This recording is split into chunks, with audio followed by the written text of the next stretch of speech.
probably, 8 or 9 years ago. I wanted to learn meditation techniques. So I was looking around at different things and kind of just sampling different methods. And I was still living out in the San Gabriel Valley, which is basically 30 minutes outside of LA. And this, I think, was on the very edge of West Covina. It was like one of the next towns over from Covina where I was living. And there was this really nice, quiet suburban neighborhood. And you drive down, and basically in the middle of this place, in the middle of a bunch of tract houses, there was this little house. It was a kind of a house complex, and it had a really nice backyard with covered seating and benches outside, kind of like somebody had done somewhere in between a home and kind of a retreat center. And it was old. This thing was probably 40 or 50 years old. And they had this young guy who I guess would be effectively like an intern. And it was a Burmese Buddhist denomination that he was a part of. And he was in full garb and everything. And I walked in, and he was just the nicest guy you'd ever met, and kind of just got what the deal was. I was a Westerner just looking to study different things. And I walk in, and he leads me into his kitchen. Would you like something to drink? He gives me a glass of orange juice. And then he takes me into the living room. And this living room area is just wood. Like the floor is this really nice waxed panel flooring. And they have this beautiful skylight that's diffuse. So it has this diffuse light kind of coming in. And there's just this quiet. I mean, this is the living room I would love to have. It's just this really quiet environment. And he just stood there for a while and just let me soak in that kind of environment, to sort of, in an unspoken way, for me to see what it was that he was doing in a way that was sort of beyond language. And then he took me to another area towards the back, and this was carpeted. And it was kind of a waiting room type thing. And he basically didn't skip a beat. He said, okay, sit down. He taught me Burmese position, which is half lotus, which is actually much easier to do for Westerners who are not as flexible. And he basically taught me their general breathing technique. He could tell that I had some education in these things, so he was able to just explain all of it. And he thanked me for coming there and giving him an opportunity to challenge himself to teach something outside of his home language, outside of what he conventionally understood. And that he extended the whole thing of, like, if you ever want to come back, or you know anybody else who is interested, this is an open community. We're definitely welcoming to everybody, so feel free to come back whenever you like. And if not, I hope that this helps you. And that was it. And I ended up leaving, and it was a cool experience, particularly when I was in my early 20s, and I had not had all the most stellar experiences of different traditions. So.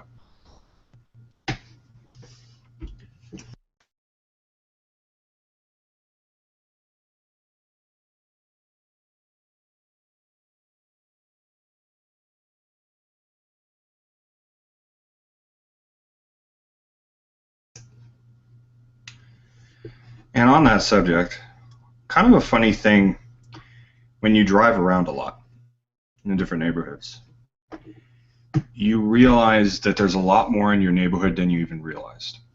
I mean, growing up, I pretty much stayed within like a 5 or 6 block radius. And when I got my car in my senior year of high school, I started driving around more. And we would go to specific places, places for music, places for art. Whatever restaurant we wanted to go to, try something different. And as I got into college, that's when I really kind of started exploring.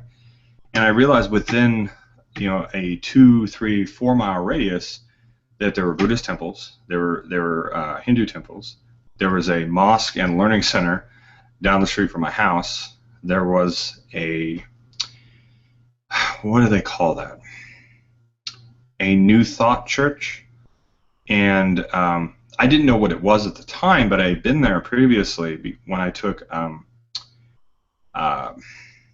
piano when I was about 11 or 12 years old. My teacher, she was really big into this, and all I had seen is that it was really eclectic. That was my idea of it. It seemed nondescript or whatever. Years later, I, looked into what do they call that? Transcendentalist philosophy, late 19th century kind of concepts, theosophy, New Thought, which sort of ties into New Age later on.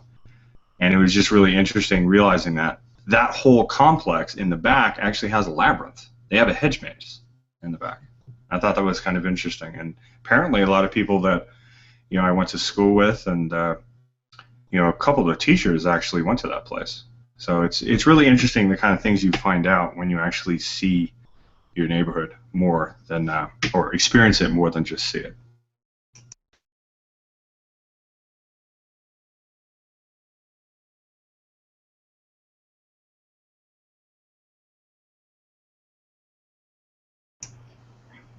Yeah, it is interesting to know what can be around you that you never really notice. During places you've spent some time. Sorry, I stepped away. I just remembered something that I needed to check, so that's why I wasn't responding for a bit. But done with that for now, I guess. No, don't even worry about it. Yeah, I wish I had more to talk about. The last night I had plenty of things on my mind. I guess I got it all out.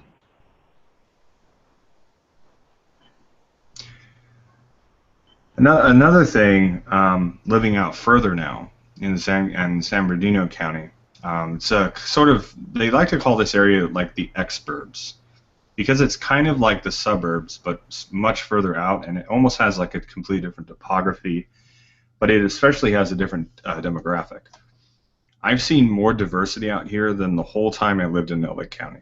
I mean, it's unreal. When I was living in LA County, it was mostly middle-class white families and Hispanics. And when I went to school, I had a little bit more diversity. I had, a few smatterings of people from much different countries. I had a few Japanese friends, Chinese. There was a girl in my grade school classes. She was from Sri Lanka. I think I had brought her up a few times before. Her family's really nice. Her older brother was friends with my brother.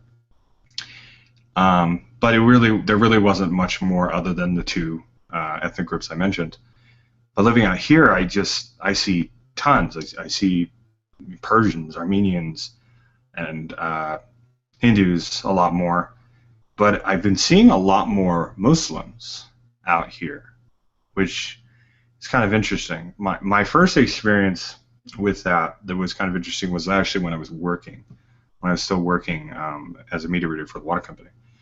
And there's a southern part of that city, Fontana, where I was working. It's kind of really old community, and it's very, very diverse. There's just, I mean, that community's been going on for 30 or 40 years, so it has a very unique demographic, even more so than the rest of the county.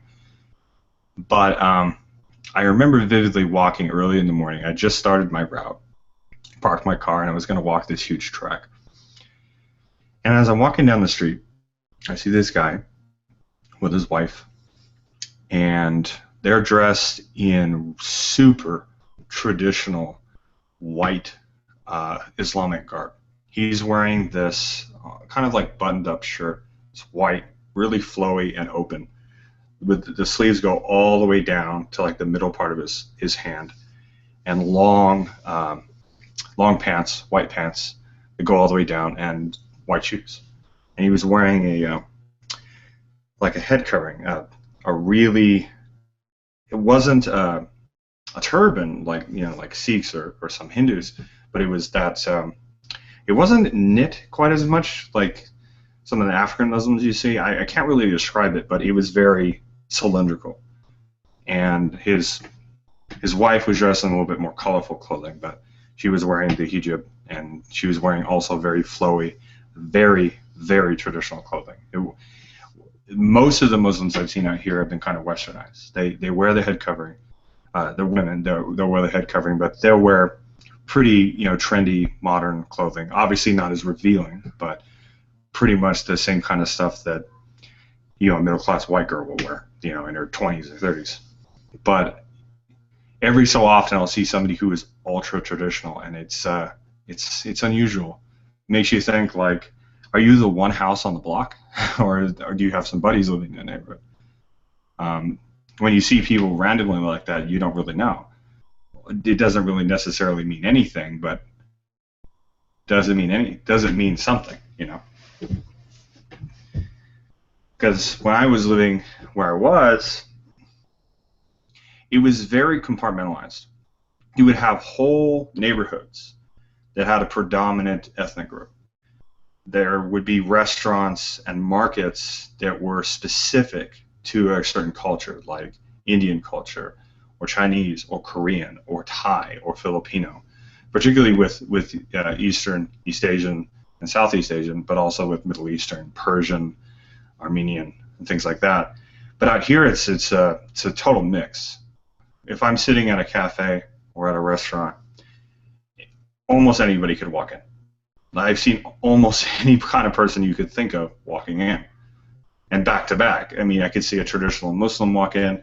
I could see a guy with facial tats and huge piercings in his ears and a tank top. I mean, it's really trippy to see how communities are different and how it's reflecting in socioeconomic background, culture, and religion. Yeah. I don't know how similar it is in other states, but my friend Greg, who I mentioned earlier in the conversation from Wisconsin, he said anybody who was outside of, Anglo white guy was weird. I mean, he was accustomed to pretty much the same kind of person every single day for most of his life. It's very northern Idaho here. Yeah. So it always makes me think when, particularly when, hearing people from my home state, but also on the far East Coast and in metropolitan centers, when they get super up in arms, they get really reactionary when somebody has a less than stellar approach to a more foreign or a different kind of culture. But I think they neglect to look at the fact that some areas are totally homogenous, or almost totally homogenous. So anybody who's even slightly different than that is going to be looked at funny, because it goes against what you're used to, your general routine, or the status quo. I'm not saying that's the only reason for the reaction. There are definitely real forms of discrimination out there, but I think that needs to also be a little of the conversation that's not really a part of it. I think my biggest problem is the assumed status quo, the assumption that what the majority is how the entirety of the community should be publicly, and that anything outside of that should not be expressed publicly, but that majority's faith or traditions and whatever can be and should be. And I have a big problem with that, because I've been told to my face often that I have to live in accordance to their values and their rules. And by there, I mean mostly Protestant Christian, no really particular tradition. But I've had people tell me that I need to leave if I don't want to live in accordance to their values. And I do disagree with some of them, and many of them aren't really laws, so I don't see why I have to live in accordance to them. But I have been told that a few times when I voice the places where I diverge. Yeah, I definitely understand, and largely you're preaching to the choir. I mean, I'm a polytheist. And, living here in California, it's definitely a bit more lax, a bit more liberal, at least in the general understanding of what that is. So perhaps I go through a considerable less amount of that, and I've even made that point before to some of my friends and associates who have always been these sort of social justice warriors and constantly talking about how they need to get ahead of forms of discrimination and all that, and encourage tolerance when many of them have never really experienced it themselves. But I do think that there needs to be a little flexibility and a little leeway. I don't think it needs to be totally black and white, that either it's just automatic total inclusion or completely outing people who are even slightly different. There's got to be some kind of compromise in the middle. The thing is there seems to be this inclination to where that majority says, okay, here's this culture that we can all be a part of, but they paint it as theirs. And they're like, well, you're just going to be a part of the whole team, but it's like blatantly just what they want, and then they'll accuse the person who disagrees as, not wanting to be a part of that community, when it's not necessarily that I couldn't see myself as part of the community. I can't support everything that these people would want me. And they're a minority. I mean, most people down here don't really care. I mean, you'll find that in most humans, you'll find that the majority don't really care what others do. But there are enough people with loud enough voices to make it uncomfortable. Oh yeah, most definitely. It's a sort of generally accepted thing that people don't question. It's just there as a default, and people refer to it when they need to, or they feel that they need to. And because it's unquestioned, the kinds of people who want to exclude are the ones who are able to take advantage of it.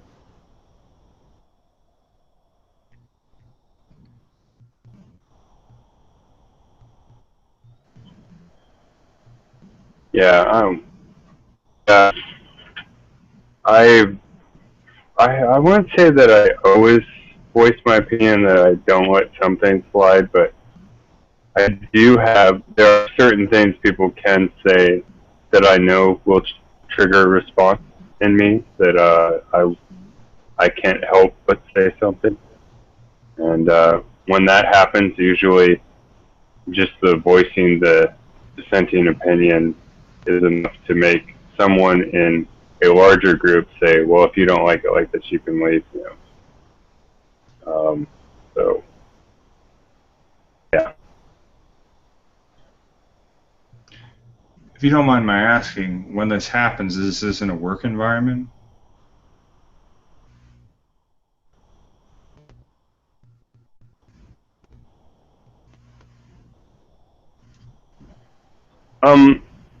Most of my interaction with other human beings is in a work environment.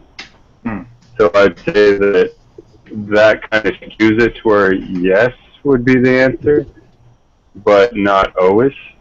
Sometimes it's because I don't want to risk it in a work environment. Shortly after work, I will say something and someone will overhear it, and sometimes I get in scuffles with entire strangers who overhear things, that get offended, who interject themselves into my conversation I was having with someone else. All of the above happened, but yeah.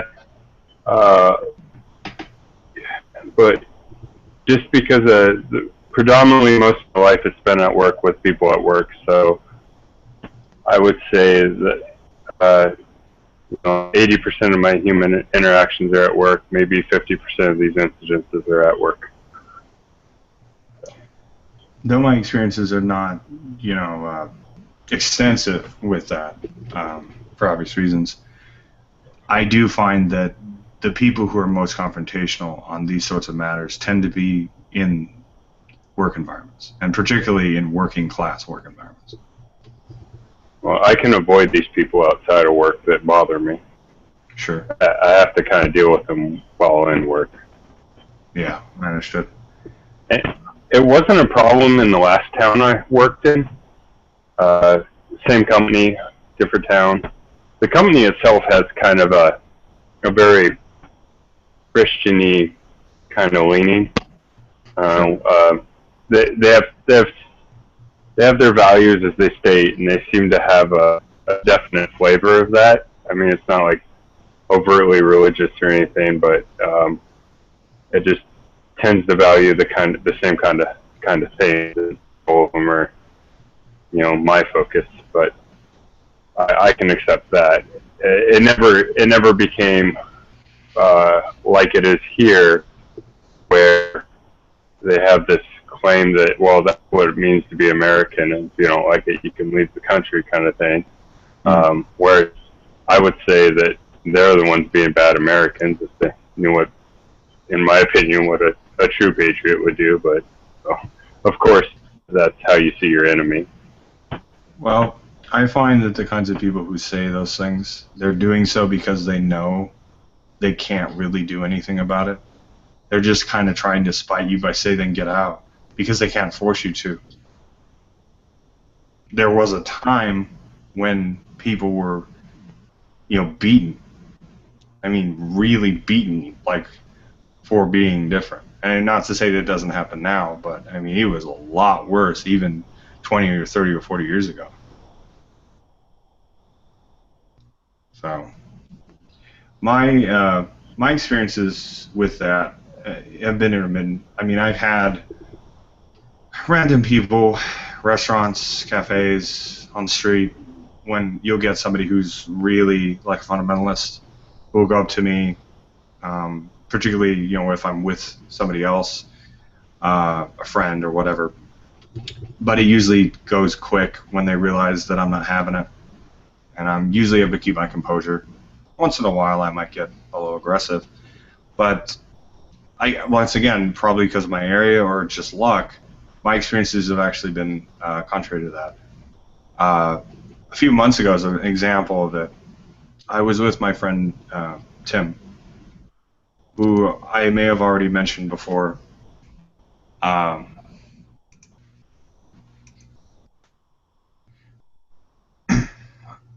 friend Tim, who I may have already mentioned before, is also a polytheist. We're close friends. He has more of a Norse focus, so Germanic. And we have conversations when we're hanging out at the cafe or whatever. Never becomes a thing. And we weren't talking at the time, but we were just sitting down, I think, talking about art at the time. And there's these group of people who kind of walk in, I guess, and they were sitting down, and they ended up having this conversation about Christianity that was really offensive. They were just naming off all these sorts of people that they thought were horrible, deplorable individuals, and they were saying some things that were not full-on genocidal, but were definitely sadistic and kind of creepy. But they were doing so in a very veiled kind of way. And I saw a few people kind of around their seats from afar that were definitely uncomfortable. Some of the people that I had seen there that I knew who were Christian were even offended and upset. And we were pretty close to this group. And then when they started quieting down a little bit, I just jumped into a conversation with my friend about polytheism. We discussed the gods, and we got into theology and metaphysics and polytheism. And not more than 5 or 10 minutes later, they just left. I gave them a little taste of their own medicine without necessarily being spiteful, and they realized that they weren't welcome, and they left. I've had that happen a number of times when somebody is, made in an uncomfortable environment, not necessarily with a contrary religious conversation, but sometimes by bringing in something else that I could guess would be something they might be uncomfortable with, as a sort of way of saying you're not really welcome. But I don't think in your situation that would necessarily always work, if at all. Well, there are things I fear more than losing my job, and I will hold to that. There are things that I will not compromise. I have had people tell me that I've also had people that I just don't get how a mind could work, that they would say that, you should hold on to your job no matter what. You should compromise your values. And I mean, there's a lot of people who tell me that, but I just don't, I can't live that way, so it won't happen. But I always think that I'm a somewhat accommodating person. So I feel that when I do push back, I do it for a good reason, that I make a good decision about it. I weigh my options. But, you know, it, it's rough. It's tough because the things I face just don't make any sense. You always get this happens more outside of work than in work. You would get the people they'll get up, they'll raise their voice, and then they'll tell you that well, I usually get told, well, you're just an angry atheist and you hate us, enjoying our lives. And I'm like, well, apparently you know nothing about me, because I'm not the one raising my voice. I'm not invading your personal space, and I'm not an atheist, so I don't get what you're getting at. But, that's often the kind of response that you get when you question something someone says. They make you feel awkward or uncomfortable. And I don't mind it so much, and I can stay pretty level-headed for most of it. I would almost argue that I kind of enjoy it. I thrive on the confrontation at times. It challenges me. It makes me make a decision about what I really hold, what I really value, what I'm willing to stand up for, and what I can't not stand up for. So I learn a lot about myself from those experiences. One thing I would like to add to the conversation is, especially when you receive severe criticism from Christians, there is a movement. It's especially among what are called Christian Reconstructionists, Dominionists, and Theonomists, who seek to put legal and even cultural, revolutionary terms, and will really put you down, no matter what you believe, as long as it's different from them. I started a blog entry on theonomy, which is it's the Christian version of Sharia law, but not even like Sharia law, because Sharia law has 4 different major schools, and not all of them are nearly as severe as some of the other schools.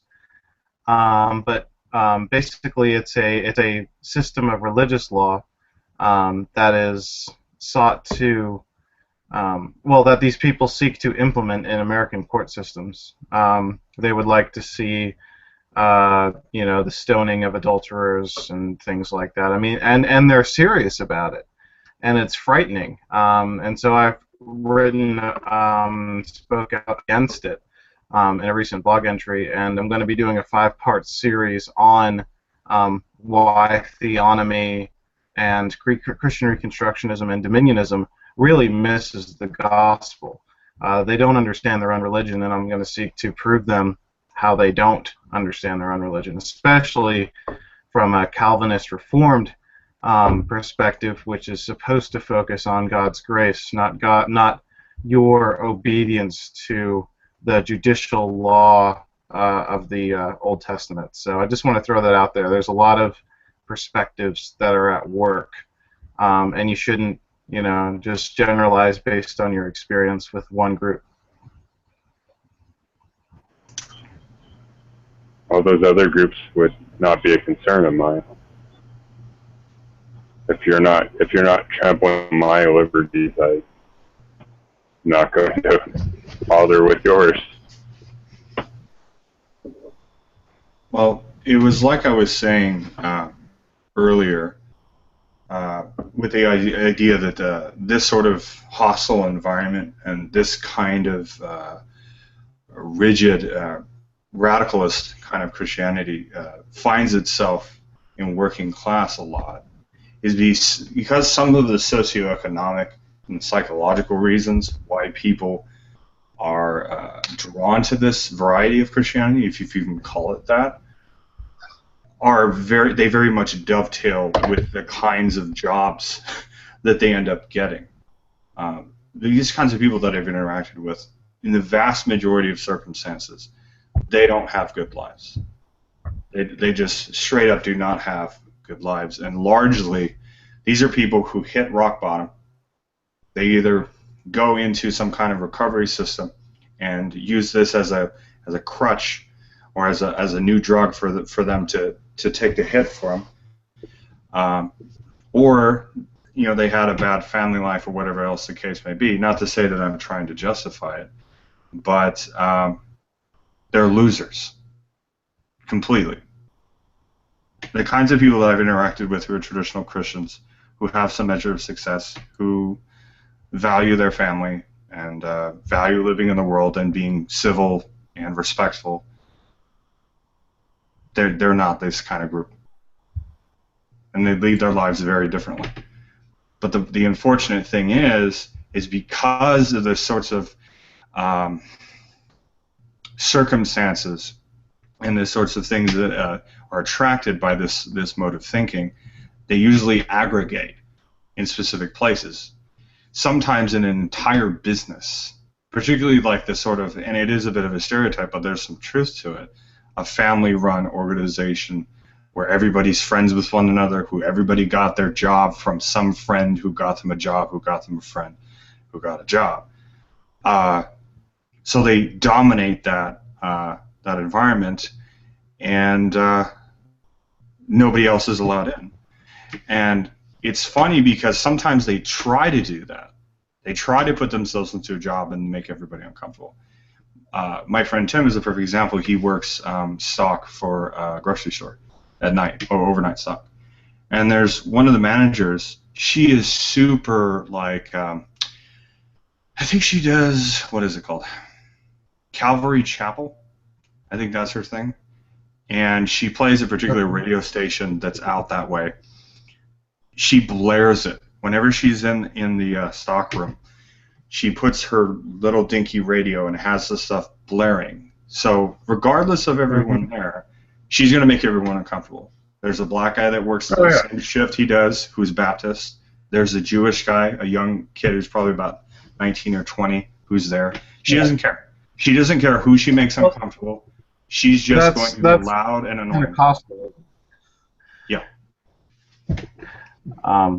Yeah, especially if it's Calvary Chapel or something like that. It's definitely.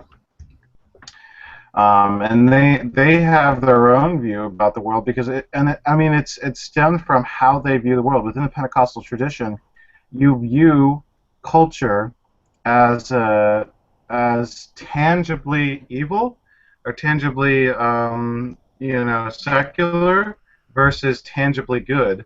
And so according to their understanding, it's either contemporary Christian music or none at all, because everything else is profane. And it is terrible because, one, contemporary Christian music sucks. It's terrible to listen to, and it is no real theological content. So it's bankrupt from a Christian theological perspective as well. And it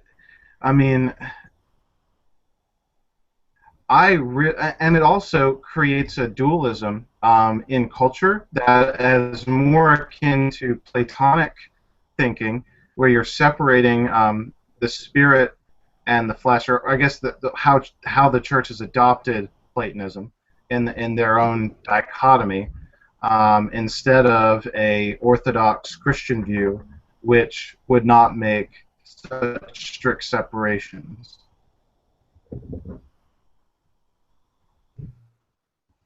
It's funny, though, thinking about it, with my brother and his wife. They're both baptized in the same church, and it definitely has that flavor of a sort of post-contemporary Christian sort of. And I'm not sure of the specific church, but it definitely has that kind of flavor that I remember seeing with my mother's younger sister, Donna, of a sort of non-denominational flavor. Like you really saw it in their wedding ceremony a few weeks ago. the way they incorporated certain things were not familiar to me. I mean, I played host to Lutheran, ceremonies, Catholic, Eastern Orthodox, different Protestant churches, Episcopalian, and none of what I saw at that cleanly lined up with specific doctrines that I would have been familiar with. And I know with my brother and his wife, they do kind of play some of that music on the radio when I've been riding around in the car with them. They play that kind of airy, kind of schmaltzy, weird, contemporary Christian music. And it's definitely something that's, and even my Christian friends have felt similarly, it makes a lot of people uncomfortable because of very many of the things that you just mentioned. It doesn't even really echo any clear Christian ideas. It's almost like it's only there so they don't have to engage in culture and to engage in the rest of the world. And I think it's somewhat dangerous. In most of the instances I've seen that kind of thing, it's usually topical and it's not going to really go anywhere. But with certain individuals, if they have a particular temperament, they're going to run with that, and it can go really, really extreme. Yeah, I completely agree.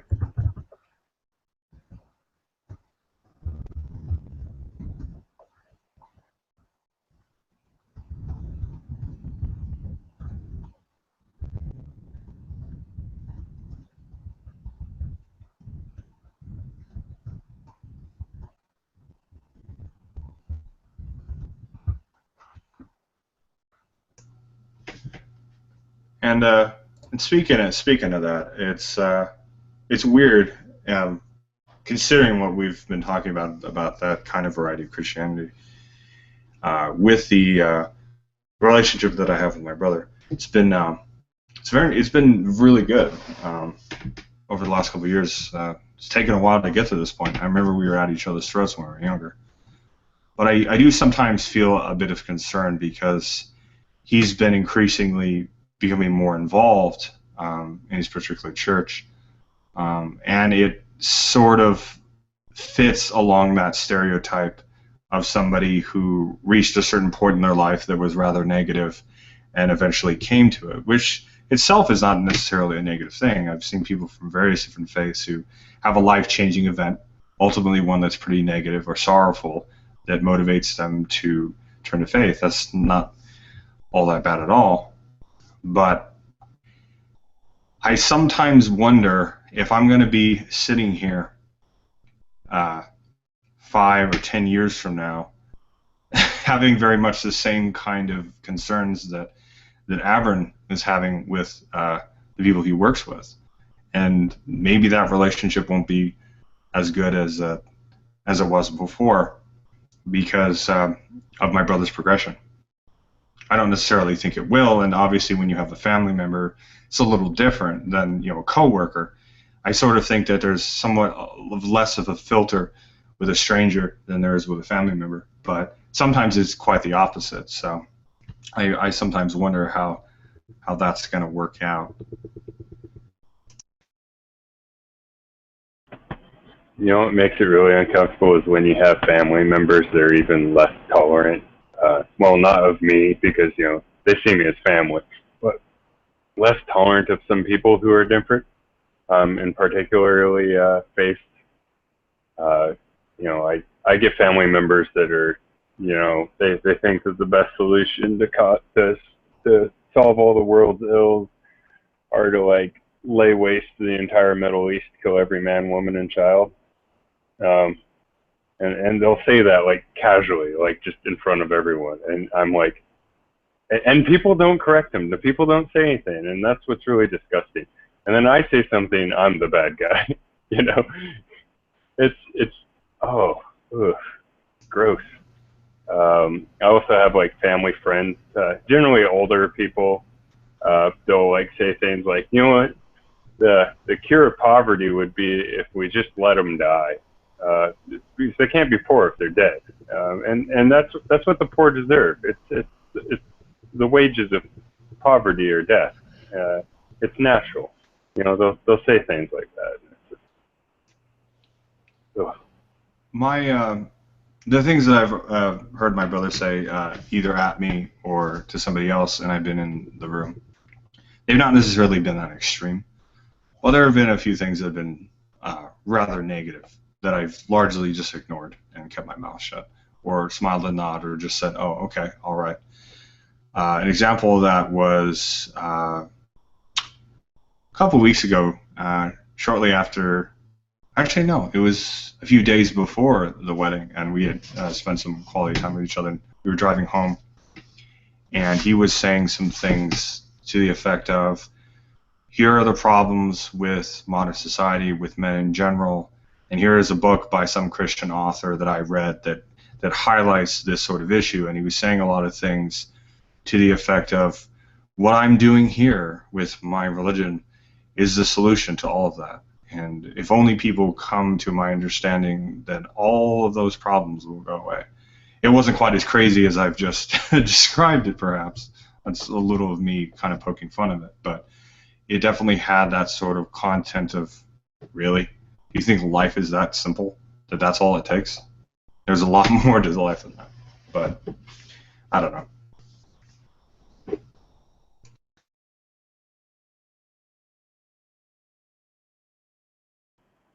Yeah, sometimes I think if everybody would if more people were more like me, everything would just, you know, slide off your back. And just not care so much, and you wouldn't put yourself in others' affairs, and you just live and let die.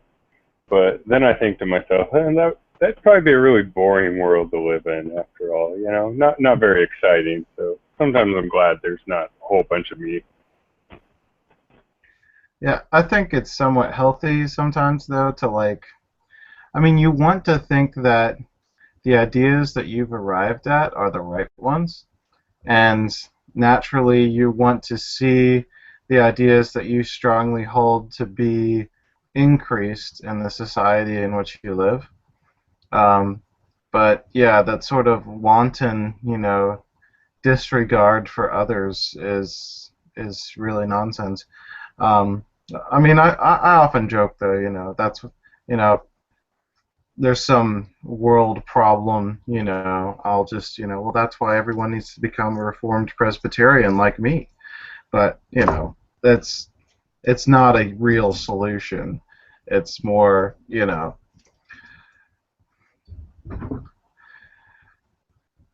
I think statements like that just seek to have a greater deal of comfort than people actually have. It's almost like a denial thing, like a psychological thing. My big problem with saying that. Oh, sorry. I was just going to agree with you. So I'm pretty sure I got a lot of bad ideas as well. I'm always sometimes I think about what I would do if I was dictator, and I'm just I am just so racked with internal sin that I know I would never be able to be, that righteous judge ever. I don't trust myself in that kind of power. I think I'd be better as the head advisor of a dictator, because I could give I would have a lot of influence and stuff, but when the revolt happens, I could then say, I was just doing my job and I was siding with him, but yet I was working, I could work both sides of it. And then when a new dictator rises up, I would just become his advisor. And we just keep cycling dictators as, the people revolted. I think that's where it's at.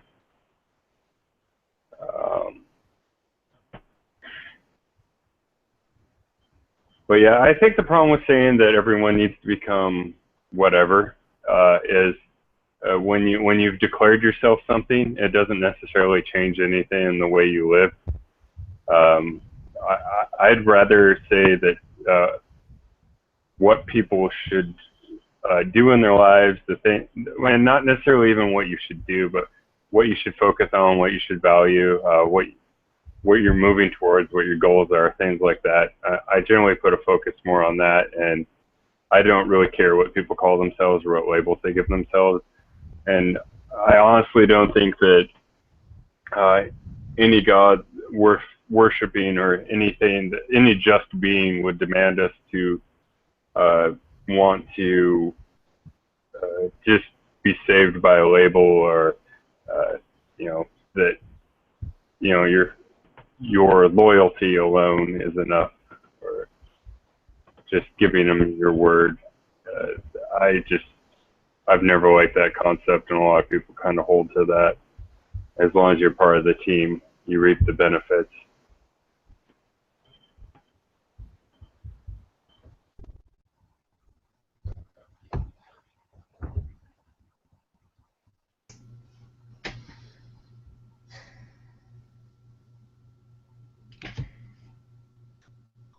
There was something that was something on my mind that's on this subject. I'm trying to think of a proper way to word it, without necessarily getting too personal or getting too far off from the general discourse. But I guess I'll give a bit of a short kind of reasoning as to how I got to this point. Recently, things with me have been pretty stressful. I got to a point last week where I just was kind of overwhelmed, and I kind of unplugged for a while, spent a lot of time at home, didn't really spend a lot of time with friends, was reading a lot of books, just being really solitary. And some of my family members were, kind of concerned, and they were giving me phone calls and this and that. I've been typically spending time with my brother, and I wasn't able to make a few of our meetings.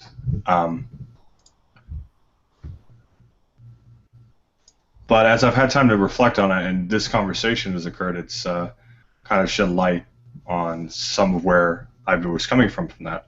And it's for some of the very reasons, particularly that Abern mentioned, why I've kind of distanced myself from certain things.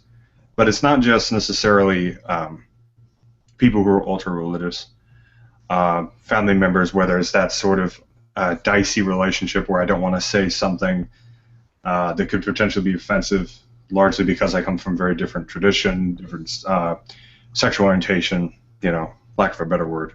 I'm sort of a black sheep in some respects in some of the circles I'm in. I think it's largely I'm getting really tired of really pointless conflicts with people. I've seen some of it here on Google+, and I've seen some of it in some of my Facebook groups, and even among some of my friends. One of my close friends got out of a relationship with a girl that he was really trying to get in a good relationship with, and it just completely bombed. And she just went off the rails, and one of the reasons why they ended up ending it was because she was becoming very judgmental. She became vegan overnight and started judging every single person around her and just starting needless conflict. Instead of having an easy transition, and maybe they would have ended their relationship, which was inevitable, on a better note, she then proceeds to jump into a relationship with a parasite who is trying to be buddy-buddy with him, just creating more drama. And a couple of days ago, I was just seeing post after post after post from people that I'm actually friends with that are incredibly judgmental, but not to the point that I would not want to be friends with them. But I ended up just kind of ignoring their posts and unfollowing them as a result of it. Evan, I have the perfect video for you. I bet. I think it's a difficult thing to, like you were saying, Jonathan, to have ideas that you believe in that you want to put out in the world, while at the same time maintaining a certain sense of decorum and not stepping over certain boundaries. Yeah. But I find myself getting to a point every so often where that becomes overwhelming. That sort of tension between the two. Because there's been so many times I've been in a situation where I've just wanted to lay somebody through with an idea because what they're saying is just ridiculous to me. Yeah, no, I understand that completely. Because I think everyone deals with something similar like that, and I mean, I don't know what sort of future I mean, Christianity is based on the future certainty of the resurrection, and the future certainty of justice being restored. And often, I mean, I really take a lot of comfort in that. So, you know, I don't. You know, times when I'm sort of really feeling like, you know, I need to bring justice to this. I need to like make things right. I sort of step back and say, you know, this isn't my plan. This isn't my world. I'm a part of this world, and you know, there is a certain end, and there's a certain justice that will be meted out, and but it's still hard. It's still hard, and it doesn't make it non-existent. It's one of the things about the Psalms that I don't think a lot of people realize is that they can meet you in the strangest of ways, because what you hear in the Psalm is a voice of someone who, you know, is often in conflict, is often wondering, you know, why God isn't acting on this situation, and soul is in turmoil, and you know, it's just, you know, taking it one step at a time, realizing where you are, where you stand, and why your soul has no reason to mourn. Why you're so, you know, while you in the midst of your pain, you can rejoice, and it's something that I think, I mean, just as a Christian, I learned the hard way. Just working through the Psalms through hard times and things like that.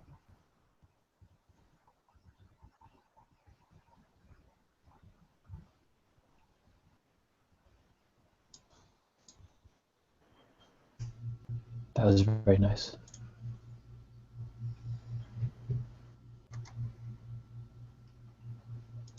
Welcome, Farhan. Howdy. I'm trying to find a Psalms that I really like, and I don't remember what it went like.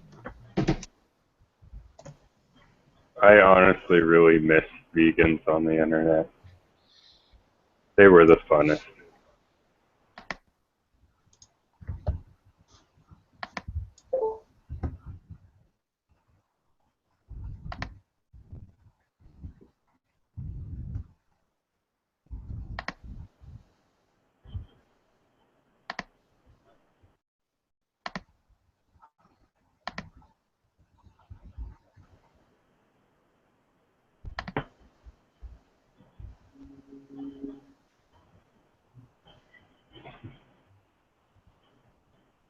Well, like when I first came to YouTube, and back when I was on YouTube, there were like vegans coming at me like every day with something getting in my face. And they did it to a degree that I thought could only happen in something like a religion or a faith.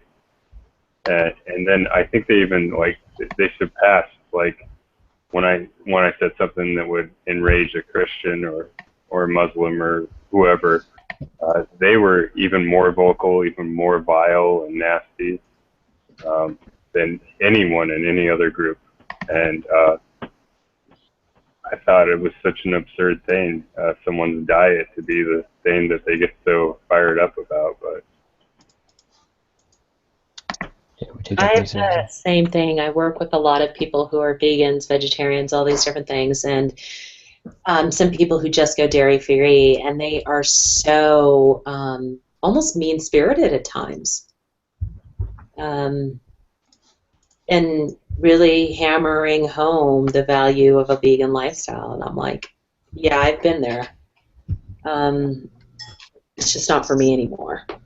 They almost act like people do when we talk about religious debates on here. People get very passionate. yeah, well, I would venture to say that I find less civil vegans than I do the angry ones. I have to actually look for people who can actually have a civil conversation about the subject, or even any conversation where they don't bring it up. Almost every person I've met within the last 5 years who at some point I have become aware is a vegan, they're an asshole. Yeah, well, the nice ones don't tell you they're a vegan until it really actually becomes an issue, like you're going somewhere to eat and they want something on the menu that's still an option. You know, and that's the sad part. The handful of the ones that I've met who are like that are so incredibly grateful when we've been out at like a business meeting or something, or when I offer a restaurant, I pick a really good place that's actually, you know, either vegan friendly or specifically vegan, and even though I'm not, I eat there because I can enjoy good food wherever it is. So it seems like there's this duality. You have these quiet, peaceful, meaningful vegans who are actually genuinely about the lifestyle itself, and then political vegans who just yell and scream at everyone around them.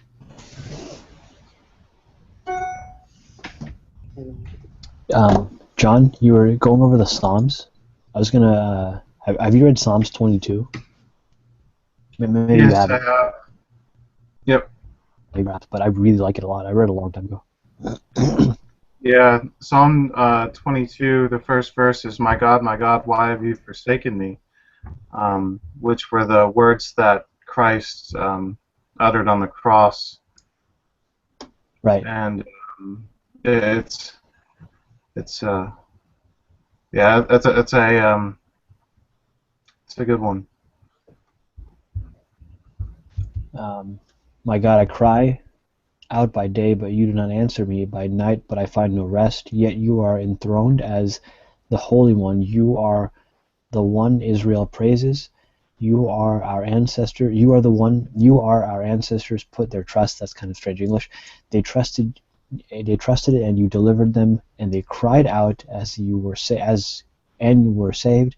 In you they trusted and were not put to shame. But I am a worm and not a man, scorned by everyone, despised by the people. All who see me mock me. They hurl insults, shake their heads. Quote, he trusts in the Lord, they say. Let the Lord rescue him. Let him deliver him, since he delights in him. Yet you have brought me out of the womb, and you made me trust in you, even at my mother's breast. From birth I was cast unto you, and from my mother's womb you have been my God. Do not be far from me, for trouble is near, and there is no one to help me.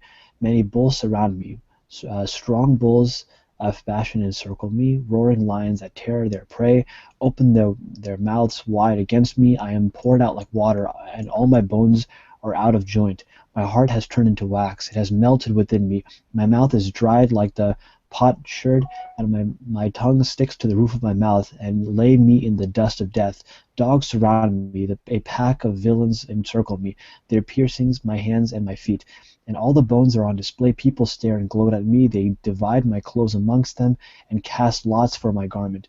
But you, my Lord, do not be far from me. You are my strength. Come quickly to me. Deliver me from the sword, my precious life from the power of the dogs. Rescue me from the mouth of the lions, and save me from the horns of the wild oxen.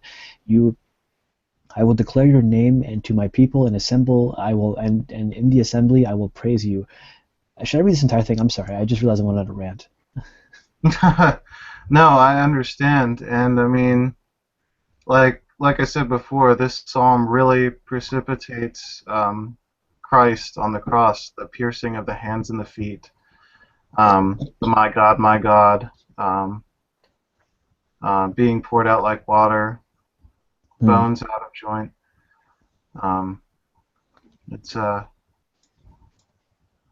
a deep one, and yeah.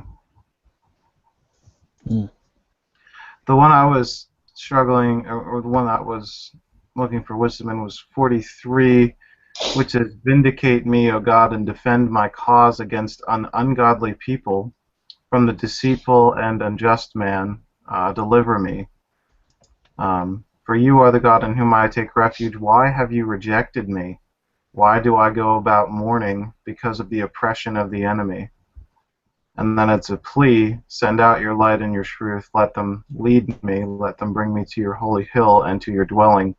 Then I will go to the altar of God, to God my exceeding joy, and I will praise you with the lyre, O God my God. And then he comments to himself, why are you cast down, O my soul, and why are you in turmoil within me? Hope in God, for I shall again praise him, my salvation and my God. And so it's just, the realization that, struggle is there, and you're going to feel, alone, but there is this certainty that you can hold on to. And that's why I love the Psalms, because I think they give you a real hope. Definitely. Definitely.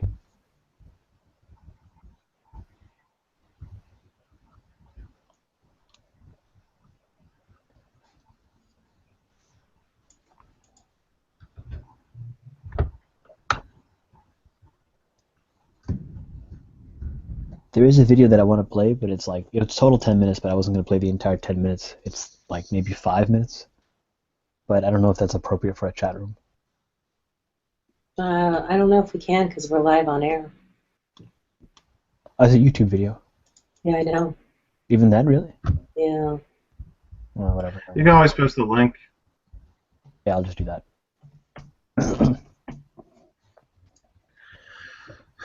So I just had a late, I guess early dinner with that cousin I was talking about. Oh, good. Yeah. How was that? Yeah, she's doing well. She's definitely in Florida. Came here to visit her family after actually I was wrong. It was over 10 years. Yeah, it was good. It was nice. It's kind of weird, but it was good. Wow. It was like I don't know you, but we're related, and we share the same grandparents. But it was good. It was good. She remembered me. I remembered her.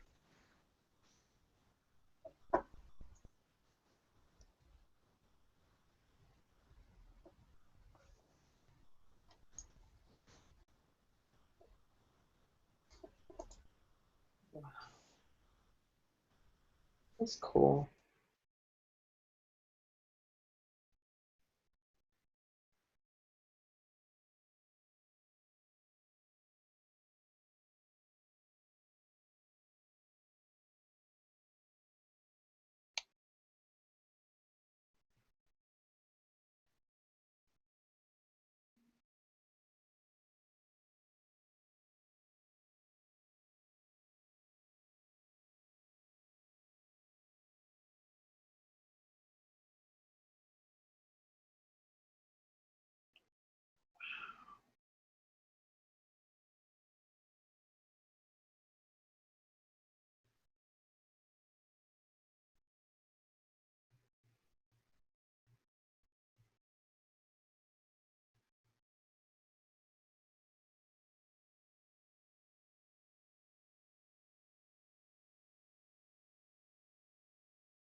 So Farhan, what else have you been up to?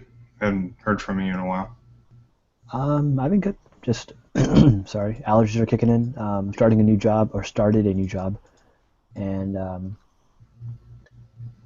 yeah, I've spiritually, I think I've gone a little bit lower, so I'm trying to get myself back up. Starting today, actually, earlier today. I think I just gotten lazy. Like you can kind of have an outburst, and then you can kind of just become lower, lower, lower. So I need to get that back up. So I'm gonna go to sleep early tonight. Cool. That's good. How about you? I've been waking up a bit earlier. I've been a big night owl for quite a while, but getting into a day schedule tends to make a lot of other things easier, particularly scheduling, because I'm involved in different social communities and things, and I do have different hobbies that I participate in and volunteering when it's available. And I've actually started engaging in a nice practice that kind of dovetails two things together. I wanted to start walking more often because I enjoy it, Mm. and I think it's something that pretty much anybody could. It's pretty much anything anybody can enjoy. Pretty much in any station with any level of physicality, we're built for it. We are. We're not built for running. We're built for walking. We're built for walking. So, I have my own quiet meditative practice, and I was mentioning to a few people in the group some time ago here, or actually the other day with Abern and a few other people. But my quiet meditative practice is more active. It's more focused meditation. Mindfulness is not really something that that is geared towards my temperament. So as I've been studying that and looking at how it's more of an active form, I've started to looking into actual kinesthetic forms of active meditation. And I don't know what that is. Kinesthetic meaning physical. And active meditations that would qualify as this, you're probably already familiar with, are, like yoga or Tai Chi. But it doesn't necessarily have to be as mechanical or as fully motioned as such, or as complicated. One of the ones that I've found in pretty much every culture is some form of walking meditation. And when you get down to the nitty-gritty, the basic technique is very easily applied. How do I put this? I basically have already had the technique, if that makes sense. And as I started studying more and more, I started to realize that I had been doing it previously when I was young. Because when I was a teenager, I would have a bad day or whatever. Didn't want to be around my folks. Didn't want to deal with certain people, so I would leave the house. Sometimes I wouldn't tell people where I was going, but eventually they started to get it and why I was doing it, and they would know where I was going. I was going for a walk. What I was doing with my walk is in my neighborhood, I had a street that was kind of like a cul-de-sac. It dead-ended. If I went out my street, the whole block, like 4 streets, were completely connected. I didn't have to cross anything. It was a perfect square. I could go around a full 4 city blocks. And what I would do was I would walk around the pavement, like along the street. And I would walk and look at the ground about 10 or 15 feet ahead of me. And I would sort of think. But what I was actually doing was focusing on my breathing and my walking and staying in rhythm. And it was a self-focused meditation.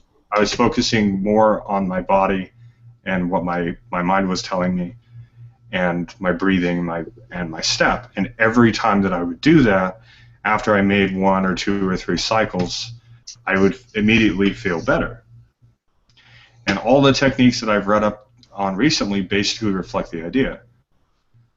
What you do is when you go for walking meditation, I actually go to a park. They have a nice track. It's an even track. They also have a smaller track on the inside, which is really well designed because it's a perfect donut. So I could go in there, and usually most people aren't walking that part. So I can actually go around in circles for quite a while. It almost has a labyrinthian quality to it because you're sort of going on a set path that only has one direction. You start by standing up, relaxing your knees, and just doing controlled breathing, focusing on your breathing, getting to a relaxed state, lowering your shoulders, and getting relaxed. And then from there, you slowly start walking. And what I usually do is I do about 4 or 5 steps for the inhale, and then 4 or 5 steps for the exhale. And then initially, it's always kind of awkward and haphazard, but eventually it gets into a very even rhythm, and it's a natural form of breathing. And as you do that, just focusing on yourself and the feelings that come from that, you get into this very focused state. It's a very, it's almost like a trance-like state, but you're aware of everything around you, but you're focusing on the one thing. And you end up picking up speed. That's a natural part of the process, because as you become in better rhythm, the walking actually becomes a very even kind of activity. Where did you learn this from, or did you create this yourself? I was able to sort of synthesize it myself from several different methods, but I'm just trying to find out what the core element was. I've seen things like it in Buddhism. I've seen it among like monastic orders in like Christian religion, and I've seen just very basic methods that people have described that are secular or ecumenical or interfaith oriented that reflect this sort of practice. But I've particularly seen it among temples and where the monks basically do this. They'll walk around the temple square, and many different religions I've seen basically do this. And it's usually a good way to do both in tandem. You have quiet meditation certain times during the day and an active, and they end up complementing each other. And you do this for about 20 minutes. I actually find the best way to do it is to set a timer. Like if you have your phone on you when you're doing the walk, you set a timer so that you know when to stop. But for some reason, a few times I've been able to do it, and it's almost always 15 or 20 minutes. All the things I've read, like 4 or 5 different articles said don't do more than 20, and I know why. At the 20-minute mark, you become so energetic that you have to stop, because you become very, it almost becomes frenetic at some point. Mm. But it gives you it's almost like it's hard to explain. It's not a high. I mean, it's a little derivative, but yeah, your mind becomes very focused, and you become very aware. After you get out of the self-focused state, you're very aware of everything around you, how it's affecting you, how the breathe is affecting you, how your posture actually is afterwards. You realize a lot of stuff about yourself, little things that you wouldn't have normally noticed by doing this practice. And I've been doing it a number of days, off and on, but I really started officially the end of last week. And yeah, it's a great practice. Very, very useful. Mm. I've never done that before. I've walked and made like what's called vikar, like remembrance of God, but I've never done any type of breathing type stuff. I'll have to show you guys my vikar someday on camera. Yeah, that would be cool. It's quiet. I mean, it's not that interesting. You're just sitting quietly. Well, my quiet meditation, though it doesn't, it's not a perfect analog, obviously, as a polytheist, is actually deity focused. You see echoes of this in Neoplatonism. Neoplatonists, they were mystics, so they focused on the one. That was their general focus, but it can be applied to pretty much any concept, philosophy, but particularly a deity. So you would focus on a particular deity at the time based on a particular need or some connection that you were looking for. And in focusing in that, there's this sort of sympathetic, reciprocal kind of mental process that occurs, and you're able to gain wisdom from that contemplation. You also see echoes of this in Stoic practices, because they would actually full-on contemplate. The Stoic meditation, a lot of Greek meditation, is actually, it's a sort of concentration, but not like how we a lot of times in the modern Western world conceive of concentration as sitting, tapping your fingers and writing something, very alpha wave state. For them, it was a very it was both active, mental, and physical. So you would really kind of examine on a deep, deep level. So I'm very far from these deep level things. I'm like constantly falling back to level 1. Well, for me, the part of the reason why meditation has always been a part of my life, largely meditations that I'm able to do for myself. I obviously practice an alternative spirituality, so I especially have to, because there's not necessarily tons of specific practices that I can work for all the sort of odds and ends. But it's actually out of necessity, because I obviously struggled with psychiatric issues since I was a teenager. And one of the ways that I've been able to do emotional regulation and self-maintenance is by having a regular meditative practice. I actually have a funny little story for you on that subject. When I was in high school, I was in the marching band. I was a tuba player. And tuba players are very unique in band settings because they're foundational. Bass players effectively have to always be on pitch and always on beat, but they're kind of given a secondary status while at the same time expected to do a lot more. And I was very good. I was very focused on music. I knew everyone else's parts. I became a section leader my sophomore year. And eventually the whole low brass, all the brass, in fact. I was able to be a good leader. I ended up leaving because, you know, there were some people who were a bit older than me who had just been graduating who resented it, because I was a leader who, you know, always asked everyone's opinion, always made sure that everyone was taken care of and everyone felt comfortable. Because it's a lot of pressure, particularly for something called meets that we would have there. We would actually perform specifically just with other band people for all the schools in the area. It wasn't just for football games. It was specifically a competition for different bands from totally different schools of all people the same ages. So with that pressure in mind, there was something that I would do. A few of my close friends knew that I already did it on campus when I was on my lunch breaks or whatever else. But the rest of the band didn't know until the meets started to come around. They started noticing. We would always be sitting outside of the stadium before we were asked to enter in and go through the hallway down to where we would go and go out into the field and do our formations. So we'd be sitting on the sort of a grass patch that was set aside for our school. And I would be sitting down, somewhat cross-legged, with my eyes closed. And some of the kids would like look at me, or they'd whisper to each other, and eventually some of them would start going over. And I remember this one year, it was a really stressful year, and people wanted to talk and they were nervous, and they went over to me and asked me what I was doing. And I explained it to them. I just straight up explained it to them. And I ended up having a whole circle of like 6 or 7 people. All the section leaders came in, and I taught them how to meditate.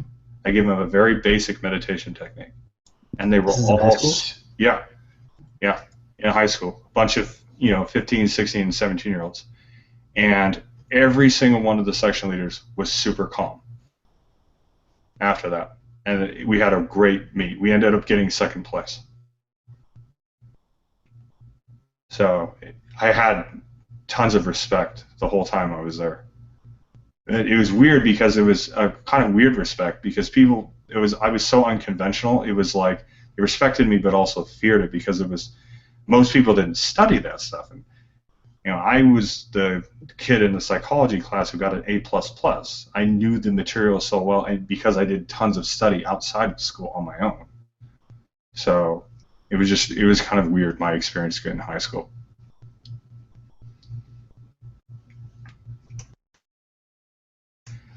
Well, that's the thing. What you're saying there on the side.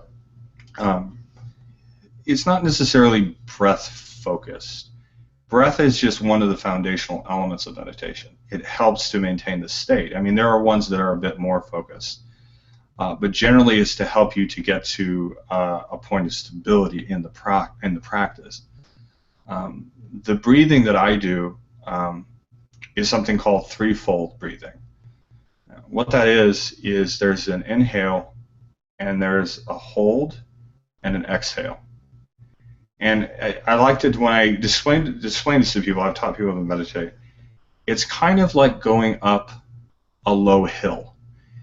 As you're inhaling, it kind of starts slow, speeds up, then kind of slows, and there's a brief hold, and then you start to kind of exhale and fast and then slow again. And then it ends. Some people have also called it almost like a circular breathing, because it ends up getting into a rhythm. Initially, it feels mechanical. Why am I focusing on my breathing? You're doing that initially so that you're realigning your breath mechanism and your posture, because breath is always posture. You breathe from your diaphragm. When we're babies, we breathe from our diaphragm. Once you get to your toddler years and you start forming the basic elements of your identity, we start getting all the anxieties and all the sort of neuroses of childhood and the beginnings of adult life. So we forget how to breathe. Look at a 4 or 5-year-old one day when they get really upset or really excited. They're breathing with their shoulders because they're so caught up in these new sort of emotional frameworks that their body doesn't really have the time to default to its default. And a lot of things, particularly as we become teenagers and adults, we have to relearn. It's the same thing with swimming. Infants have been known to be able to basically float and very rudimentarily swim. And there's been studies that have suggested that has to do with our state being in the womb, being in water. But it's not really all that well supported. It's more that it's more primal. It's a more essential survival aspect. And as we go through different developmental stages, we end up having to sacrifice certain elements to be addressed later on in life. I know that's a bit of a aside, but it has a lot to do with that. And if you get into different forms of meditation, particularly not the ones that you're as familiar with, like there's also one called, there's like a heart-focused meditation. It's heart rhythm meditation. They have different names for it. And that school of thinking really does focus on the state of the body and heart rhythm. And they're actually focused in getting your breath in rhythm with your heartbeat, which, once again, is another methodology. But they're all basically doing very much the sort of same thing. It's kind of like martial arts. You talk to people who are very big into martial arts, they'll tell you there's really only so many ways that the body can move. A lot of stuff at the end of the day ends up becoming style. Techniques are effectively a style to obtain very much the same method, or very much the same result, that is. Slightly different variations of the same method, if that makes sense. I'm listening. I just don't have anything to say. No, I get you. It's this kind of concept is an abstract, so it's more of a absorptive kind of context. It's not really as much of a engaging one. So I get you. But to get back to kind of the thing, I would say that anybody who purely focuses on breathing, whatever meditation you're using, they're missing the point. That's only one part of it. Focused meditations end up focusing on a specific thing, an ideal, an abstract. Guided meditations actually take you through a whole sort of scenario. And there's like books on tape on that kind of thing. And then mindfulness, that focuses more on the passive awareness element, which is sort of like, I've described that as your thought pattern is like a stream that's flowing, and that in engaging in mindfulness, the stream goes from very loud, like a bubbling kind of river, to very, very quiet, and eventually like a placid kind of lake with just a few movements, like a rock hitting the center of the lake. But there's so many different types of meditation, particularly if you're looking classically, though many of the ones in antiquity are much harder to discern. They end up having to be reconstructed. I've actually met some people who practice a modern Stoic tradition that's it's kind of an interfaith organization. There are Christian Stoics, atheist Stoics, pagan Stoics, because certain philosophies can be adapted pretty universally, and I would say that meditation is one of those. It was really ironic because my dad was asking me some questions the other day. He was raised Catholic, very old school, and I ended up revealing to him that I was doing the walking meditation thing. I was sort of half expecting that he was like, "What? That's weird." Half the stuff I would do when I was in high school, he was like, "Oh, that's weird. What are you doing?" So I obviously had reason. But then he came out and said that when he was doing his pain management, because my dad had serious back surgery, several back surgeries after the fact as well. And one of the things they did when he was at the hospital was they taught him basic mindfulness meditation as a means of pain management, at pain management. And there's some really fascinating studies out there on the practice. Much of it is focused on how it affects the mind, brainwave states and things like that, but it definitely has a very very tangible physical result, if for nothing else over long periods. But that's really where the results come from, is consistency. I'm sure you know that as well as anybody, Farhan, that spiritual practice is definitely best when it's a consistent thing. Sacred monotony, they call it. Yeah. Which seems almost like a paradox, right? But that's meant seriously. But yeah. I'm actually going to step away in just a second. Okay. My allergies starting to bother me, and I'm going to go to sleep early tonight. Drink water. It helps. I just did. I drank a lot of water today. Very good.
Farhan, do you ever have any thoughts on that passage?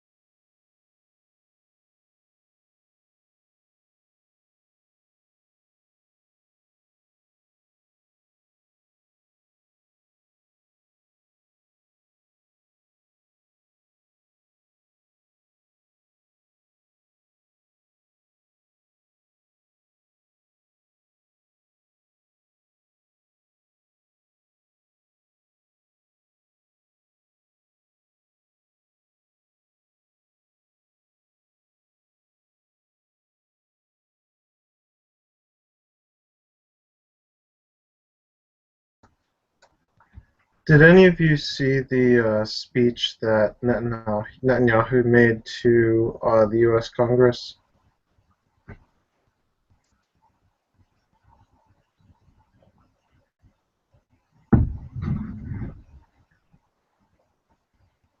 Sorry, referencing the side conversation.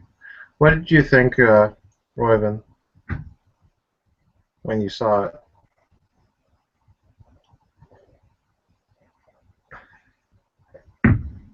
What did you think of Obama's comments?